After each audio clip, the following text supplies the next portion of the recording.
नमस्कार साथियों, आशा करता हूं कि आप स्वस्थ होंगे और खुशहाल होंगे। मित्रों, मानव जीवन में एनर्जी का होना बहुत ही ज़रूरी है, क्योंकि एनर्जी के बगैर दुनिया में कुछ भी नहीं हो सकता है।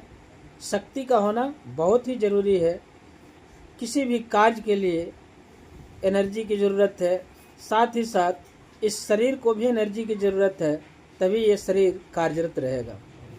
लेकिन इस संदर्भ में एक ध्यान देने योग्य बात है कि मनुष्य के लिए, मानव जीवन के लिए शक्ति जितना जरूरी है, उससे भी अधिक जरूरी है संतुलन और समझ का होना। क्योंकि व्यक्ति को अगर समझ नहीं हो और संतुलन बनाना नहीं आता हो तो शक्ति जो है व्यर्थ ही बर्बाद जाएगा, उसका कोई परिणाम नहीं मिलेगा। इसलिए ज़रूरी है, शक्ति का होना ज़रूरी है, एनर्जी का होना ज़रूरी है, लेकिन शक्ति का उपयोग सही जगह पे हो, जिसका कुछ लाभ हो, ये समझ होना चाहिए। शक्ति का उपयोग ऐसे जगह हो जिससे किसी का कल्याण हो, जिससे मानवता का कल्याण हो, तभी वह शक्ति सार्थक है, अन्यथा उस शक्ति का कोई मतलब नहीं रह जाता है। अगर हम अपने प्राचीन वैदिक ग्रंथों को देखें तो उसमें एक से एक शक्तिशाली राजा बताए गए हैं, जिसमें रावण भी था। इतना शक्तिशाली होने के बावजूद भी वह स्वयं ही नष्ट हो गया पूरे परिवार के साथ, और उसकी शक्ति जो है व्यर्थ ही बर्बाद हो गई।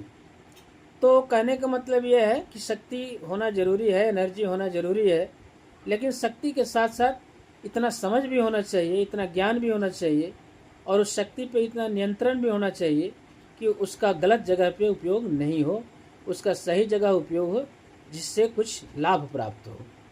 तो ये बातें ध्यान देने योग्य है और इन बातों पे विचार भी किया जाना चाहिए।